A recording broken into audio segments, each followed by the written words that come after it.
Hey there, friends. My name is Amy Brooks, and I'm so happy to be sitting with you today and talking with you.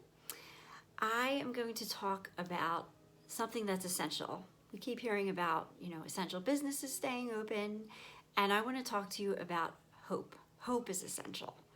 And in times like these where we just don't know more than we know, we need to be hopeful. And that can be a challenge. That can be a challenge in regular, everyday life. And then here we add this crazy pandemic, quarantine. So we need hope, right? Hope is essential. And I'm going to share with you 3 ways that I reignite and cultivate hope in my own life. So real quick overview. I'm going to talk to you about faith and prayer. Not underestimating the power of, the faith of the size of a mustard seed, a prayer that takes less than 10 seconds to say, and the longer and the bigger picture of faith. And I'm also going to talk to you about taking action, because yes, we rely on God, and with God all things are possible, but sometimes we just really feel like we need to do something. So I'm going to give you some examples of things that I do that help me regain that attitude of hope.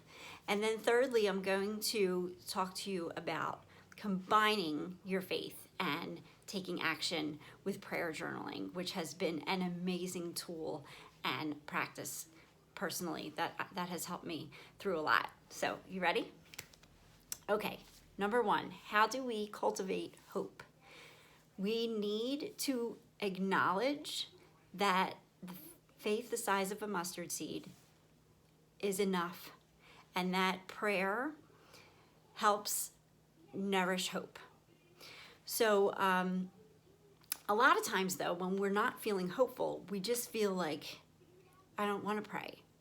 So knowing that, I've come to realize that even when you are just thinking of God and you're thinking a thought that is a very quick prayer, and you're doing something like carrying the laundry up the steps, that prayer is still counts.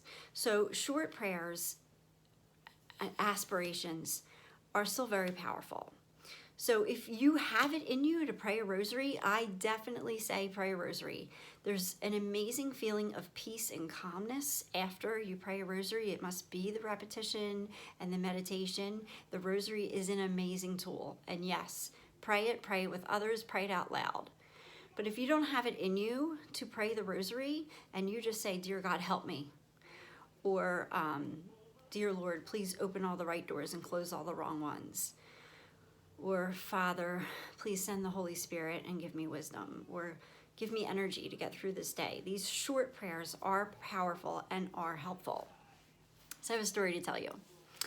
Okay, so I was in the hospital about 1.5 years ago, maybe 2 years ago now, and I had been there for a while, and the doctors did not know what was wrong with me. So they kept mentioning giving me a spinal tap. And I kept thinking, no, please figure it out with the MRIs, the CAT scans, the blood tests.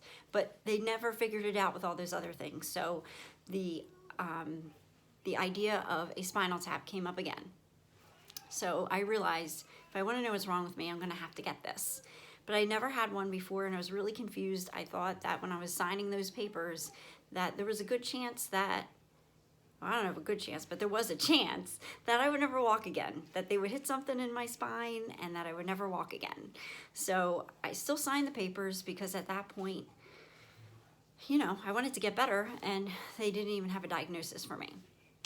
So after I signed the papers, and while the doctors and the physician assistant, were getting ready to give me this spinal tap, I said a little prayer. I said, Jesus, I heard that you don't make us suffer, but that you are with us when we suffer. So please help me to feel you with me during this, because I was scared. So that was it. And it was in my head. It wasn't out loud. And so the doctor and the physician's assistant said, this is how we're going to do it. This is what we're going to do. And then a new nurse came in. It was a guy. I hadn't met him yet. And he started putting on his gloves, and he stood over the other side of the bed. They told me to sit up, and he grabbed my hand. And I didn't even know his name yet. And I was like, oh, wow, he's going to hold my hand during this? Thank you. I was like, oh, that does help. So the doctor went to give me the spinal tap and hit a nerve. My whole body went nuts. I pulled the nurse down to the floor, and he said, oh, I got to do it again. I was like, am I paralyzed? Like, I thought that I can move my toes. So I'm holding on to this nurse. I had just he practically threw him to the floor. And they did it again, and it was successful. He let go of my hand, he left. I didn't even know his name yet. And I thought, I wasn't expecting that. That was really nice of him. And I was like, I wonder if his name begins with a J. And he definitely was in his 30s, so his name was Justin. So I couldn't believe, I thought Jesus would help me feel his presence, but I didn't think he would actually help me feel his hand holding me. And I ended up getting transferred to another hospital and having to go through that again. And I said to the doctor getting ready, I said, can someone come in and hold my hand? And she looked at me like I was crazy. She said, what? No one ever asked me that. So it wasn't something that normally happened. And I took that as a sign that, Jesus is with us even when we're going through things we prefer not to go through. And it was just a little prayer. I mean, amazing things I could tell you about the rosary, and just staying faithful, maintaining that faith. It's true. It's true. Prayer does help. So I encourage you, as you're going through your day, to pray, the short prayers, if that's all you have in you. All right, so that's faith and prayer. Now let's talk about, okay, you might say, Amy, I pray all the time. I understand. All right, so what can you do when you're just feeling gloomy and you're not feeling like, oh, I hope it's a good day today. You're just feeling like, ugh, okay. Well, the other day I was sitting in front of the computer, and I finally had about 10 minutes or hopefully more to get something done. But I was so overwhelmed, and it was stressing me out, and I just did not feel well at all. Wasn't feeling positive. And I said, you know what? I just have to get up. Sometimes you just have to literally get up and move. And for all the people that are really good at going out for runs and exercising, listen, that is great. That is awesome. That's not me lately. I have to really talk myself into exercising. And yes, exercising does work. But physically walking away from the spot that you are in, where you feel like not hopeful, that will help you shift your mind. Meditation, again, that's the rosary though. So let me think of taking actions. Call a friend. And don't call the friend that just, tells you, well, that's life. Life is tough. Don't call that friend. Call the friend that is really good at the pep talk. Since we're social distancing, we can't really have someone come over and have a glass of wine with us, although that might be ideal. We can still pick up the phone and call someone that we know always cheers us up. So move yourself, call someone, go into the sunlight. If it's a sunny day out, get yourself outside and get out of the shade and be in light. Seasonal affective disorder, it's a real thing. But if you can get yourself into some light, that's something that you can do physically to help you, feel closer to hope and less on the edge of despair. Watch a ridiculous comedy. Get your mind off of it with a comedian that makes you laugh so hard your head hurts.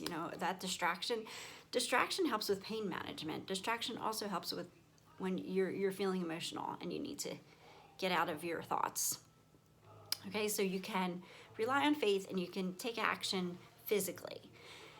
Now, the greatest thing I ever did to help me battle my times where I was really far away from hope and deep in despair was prayer journaling. So I know that a lot of counselors and therapists that are not exactly religious-based or faith-based do encourage people to write down their thoughts, their feelings. It's therapeutic. So I encourage you to write Dear Jesus and tell him what you're thinking. And I noticed when I started doing this that I thought, oh, I should thank him first. That it would be rude to just say, Dear Jesus, I need this and that. So it put me in a state of gratitude, which is extremely important. And if you just want to one practice I did was like, before I went to bed at night, I would write 5 things down that I felt grateful for. And some days it was great, I'm so grateful for this and that. And some days I had a rough day and I really had to search for something I was grateful for. So those days you might only be grateful for that cup of coffee. It was hot when you first started drinking it. You know, sometimes you really have to reach for things you feel grateful for, but they're there.